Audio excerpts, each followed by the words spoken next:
অসমৰ প্ৰত্যেকটো আপোনাৰ Ajmal senior secondary school, Ajmal college, Markaz academy, Ajmal ফাউণ্ডেশ্যনত প্ৰত্যেক বছৰে সেলিব্ৰেশন কৰি আহিছে। ইয়াতকৈ আৰু দেশ মাতৃৰ প্ৰেম কোনে দেখাব পাৰিব? তথাপি sometime question arises that Maulana Badruddin Azmal is under doubtful. This is very regretful.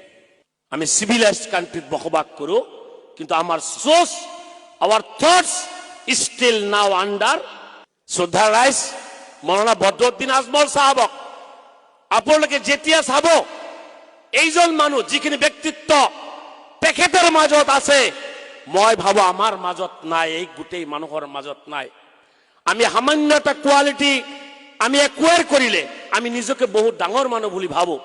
মই দেখা পাইছো মাওলানা বদৰুদ্দিন আজমল এতিয়া মাদ্ৰাসাত বহে, দিনী জলসাত বহে, এনেকুৱা লাগে যে এজন খুব ডাঙৰ আলিম। আৰু তেখেতে গোটেই দুনিয়াৰ গোটেই কোৰআন শৰীফৰ ওপৰত যেতিয়া বয়ান ৰাখে, এনেকুৱা লাগে তেখেতৰ নিচিনা পাণ্ডিত্য থকা ব্যক্তি বিচাৰি নাপাওঁ।